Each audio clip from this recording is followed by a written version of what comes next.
আজকে আমরা এসেছি আয়ন্তীর বাড়ির ছাদে দিওয়ালি পার্টিতে। এখানে ছোট্ট করে একটু আমরা সবাই মিলে আনন্দ করব। তো খাওয়া দাওয়া সমস্ত রকম ব্যবস্থা করা হয়েছে আর সুন্দর করে সাজানো হয়েছে আয়ন্তীদের ছাদটা, আবার বাজিও ফাটানো হচ্ছে। তো সবাই মিলে আজকে আমরা হই হুল্লোড় করে দিওয়ালি পার্টিটা সেলিব্রেট করব। এখানে দেখো টিনার নাচ তো আমাদের মাস্ট, কারণ ও না ডান্স করলে আমাদের পার্টি জমবে না। ও তো জানোই তোমরা, ও প্রফেশনাল ডান্সার, খুব ভালো নাচে।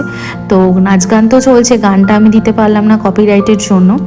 এবার সবাই মিলে আমরা প্রচণ্ড আনন্দ করেছি।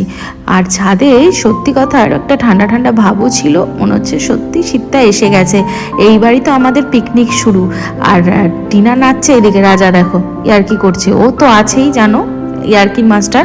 আমার বোন আর আমার বোনের বর প্রিয়াংশু, ওরা তো দুজনে মিলেই নাচ গান শুরু করে দিয়েছে। আর এখানে সবাই মোটামুটি নাচানাচিতে ব্যস্ত। আর আমি খুব একটা নাচ পারি না বাবা, আমার বর মাঝে মাঝে একটু হাত পা নাড়াবে ব্যাস। আর আয়ন্তীও কিন্তু দারুণ নাচে।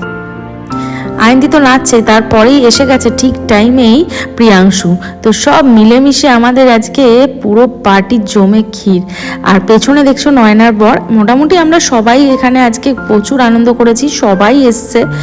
তো এরপরে আয়ন্তীর মা কি সুন্দর দেখো এখানে বাজি ফাটাচ্ছে কাকিমা। তারপরে সবাই প্রচুর প্রচুর ছবি তুলেছি। এদিকে জয়দা লাইট লাগাচ্ছে, নয়না টিনা আয়ন্তী এখানে সবাই ছবি তুলছে।